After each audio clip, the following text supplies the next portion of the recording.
হ্যাঁ, ঠিক এই জায়গাটাতেই বসেছিল। কে বসেছিল? ঠিক এইখানটায় বসেছিল। মানে আমি যখন প্রথম দেখি। আর ইন্ডাকশানেও এরকম দুধ ছিল, পুরো 1 লিটার দুধ। মানে ইন্ডাকশান অন ছিল না, আজকে ফুটছে দুধটা, ইন্ডাকশান অন ছিল না। তো কী হয়েছে, প্রত্যেক দিনের মতো সেদিনও আমার মানে সকাল সকাল আমার তো ব্রেকফাস্ট লাঞ্চ সব রেডি হয়ে যায়। তো সেদিনও হয়ে গেছিলো। আর এটা হচ্ছে কিচেন সংলগ্ন একটা ব্যালকনি। তো সেদিনও রেডি হয়ে গেছে, আমি মানে কিচেনের সব পরিষ্কার পরিচ্ছন্ন করে দিয়ে রুমে চলে গেছি দুপুরবেলা। তো মোবাইল দেখছি, তো হঠাৎ একটা হালকা আওয়াজ হয়েছে।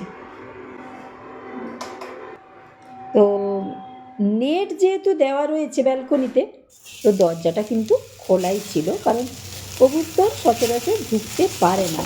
আর ঢুকলেও মাঝে সাঝে যে সাইডে একটা সরু প্যাসেজ রয়েছে, পাইপ গেছে যেদিক দিয়ে, মাঝে মাঝে উঠে আসে। তো আমি তো নিশ্চিন্তে রুমে বসছি, বাবু ঢুকে গেছে সেখানে, দিয়ে দুধ খেয়েছে। তো আমি কখন যে আপনাদের সাথে সকলের সাথে শেয়ার করব, আমি তো অনেককেই বলেছি। তো হাজব্যান্ডকে যখন বলি যে বাঁদর ঢুকে দুধ খেয়ে গেছে, না কি কীভাবে ঢুকলো, দিয়ে যে দুধ দিতে আসে তাকেও বলেছি, সেও হেসে যাচ্ছে। এই যে বলতে বলতে ব্রেকফাস্ট, এই যে এখানে সকালে বানিয়েছিলাম পোহা, আর এই হলো ব্যাপার।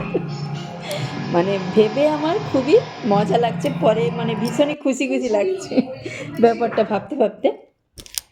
আর লাঞ্চ, এই যে আজকে রুটিটা একটু ঘিতে এদিক ওদিক করে নিয়েছি, মানে মাখন থেকে ঘি বানিয়েছিলাম, ওইটা কড়াইয়ের মধ্যে ছিল, রুটিটা এদিক ওদিক করে নিয়েছি, বেশ ভালো লাগে গন্ধটা। আর পটলের দোরমা ঘুগনি, আর এটা হচ্ছে চটপটা স্যালাড। তো আমি জলের মধ্যে সামান্য একটু চিনি, বিট লবণ আর লেবুর রস দিয়ে এগুলো সব কাটাকুটি করে মানে চুবিয়ে রাখি। হ্যাঁ, একটু গোলমরিচের গুঁড়ো, তারপরে চাট মশলা দিয়ে তারপরে যখন খাই, পেঁয়াজের গন্ধটা একেবারে থাকে না এগুলো পড়ে থাকার জন্য, আর খুব চটপটা হয়ে যায় স্যালাডটা। এই হলো। হ্যাঁ, ঠিক এই জায়গাটা এরকমভাবে বসেছিল ঠিক এইরকমভাবে বসেছিল। তো আর কিন্তু ডাইনিংয়ে আসেনি, মানে যদি আসতো টেবিলের উপরে মানে কলা ফল টল সব ছিল, সেগুলো তো মানে সব অক্ষত রয়েছে।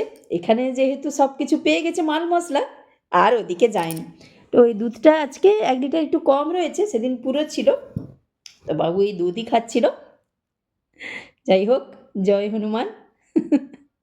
তো কেমন লাগলো আপনাদের এই ব্যাপারটা? এতক্ষণ সাথে থাকার জন্য অসংখ্য ধন্যবাদ।